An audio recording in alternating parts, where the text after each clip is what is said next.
लालू प्रसाद यादव अपनी बेटी को चुनावी मैदान में उतारे हैं। खुद कैंपेनिंग करने के लिए गांव गांव गली गली घूम रहे हैं। उस स्थिति में ये लड़ाई काफी टफ हो चुकी है और उस टफ लड़ाई को जीतने के लिए प्रधानमंत्री नरेंद्र मोदी को आना पड़ रहा है, मुख्यमंत्री नीतीश कुमार को आना पड़ रहा है, राजनाथ सिंह को आना पड़ रहा है और भी बड़े बड़े दिग्गजों का शायद आना हो सकता है।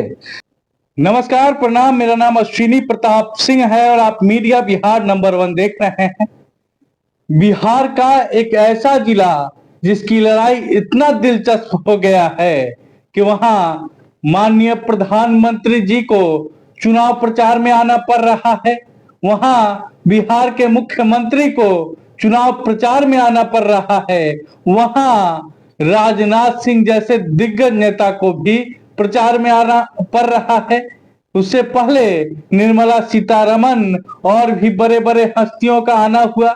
तो सारण की हम बात कर रहे हैं, जिस सारण पे लालू प्रसाद यादव की बेटी और राजीव प्रताप रूढ़ी में लड़ाई है। लालू प्रसाद यादव की बेटी यानी रोहिणी आचार्य की हम बात कर रहे हैं। अब आते हैं सारण का चुनावी मुद्दा पे बात करते हैं। सारण में क्या कुछ होने वाला है उस पर बातचीत करते हैं। आज मुख्यमंत्री जी का कार्यक्रम है सारण में। सारण के डेरनी यानी कि परसा के इलाके में डेरनी पड़ता है और वहां मुख्यमंत्री नीतीश कुमार का कार्यक्रम है। कल यानी 13 तारीख को प्रधानमंत्री नरेंद्र मोदी का कार्यक्रम है सारण में। सारण के छपरा इलाके में कार्यक्रम आयोजित किया गया है। कहीं ना कहीं लड़ाई बहुत डेंजर होने वाला है। डेंजर इसलिए कह रहे हैं क्योंकि बीजेपी को डर है कि सारण का सीट कहीं निकल ना जाए। लगातार 2 बार से हमारे सारण में राजीव प्रताप रूढ़ी जीत दर्ज कर रहे हैं और सारण में बीजेपी परचम लहरा रही है।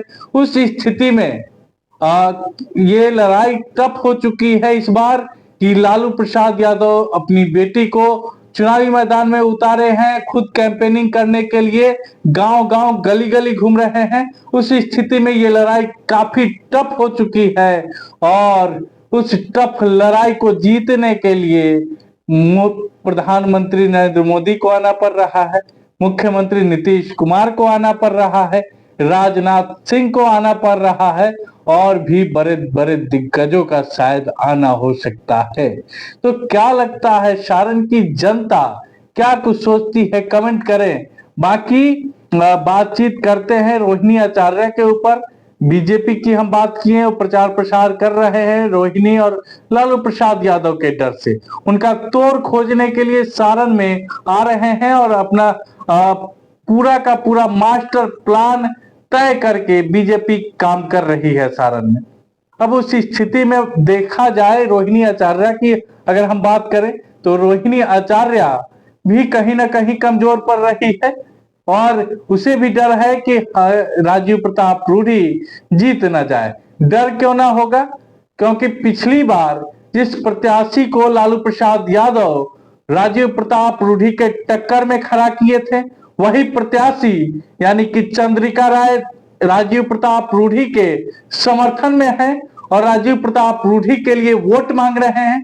उस स्थिति में तो यादव समाज को डर होगा और यादव समाज का वोट कट सकता है, यानी कि लालू प्रसाद यादव का वोट कटेगा और रोहिणी हार सकती है, ये संभावनाएं हैं। उसके अलावे रोहिणी का एक दो जो बयान आया उससे भी डर है।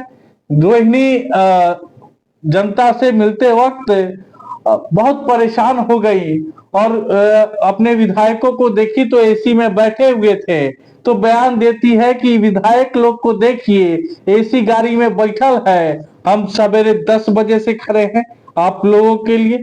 उसके बाद एक बयान आया पत्रकार साथियों के लिए कि आप आधा अधूरा कवरेज करते हैं, पूरा कवरेज कीजिए और शाम को आकर हमसे मिलिए। तो इस प्रकार का बयान आया जिसमें पत्रकारों का हनन यानी कि उसके मान सम्मान का हनन करने का ये जो बयान है ये कहीं ना कहीं मान सम्मान को हनन पहुंचा रही थी, क्योंकि पत्रकार का जो काम होता है एक नेता के पीछे सिर्फ नेता का भीड़ दिखाना उसका काम नहीं है। पत्रकार का काम है समाज का आवाज बुलंद करना, समाज की कमियों को दिखाना। उसके अलावे नेताजी लोग तो चलिए उनको दिखाना तो है ही, लेकिन समाज पहले है। जिस समाज के लिए वो लड़ाई लड़ रहे हैं उसी समाज का ये स्तंभ है पत्रकारिता। जिसे कोई नहीं सुनता उसको सुनाने का प्रयास करता है पत्रकारिता। बाकी रोहिणी आचार्य का बयान जो कि निगेटिव इमेज डाल सकता है, उनको नुकसान पहुंचा सकता है। बाकी राजीव प्रताप रूढ़ी और रोहिणी आचार्य में बहुत अंतर है। राजीव प्रताप रूढ़ी को देखा जाए तो एक पुराने और दिग्गज नेता हैं, और रोहिणी आचार्य को देखा जाए तो ये इनका राजनीतिक बैकग्राउंड कुछ भी नहीं है।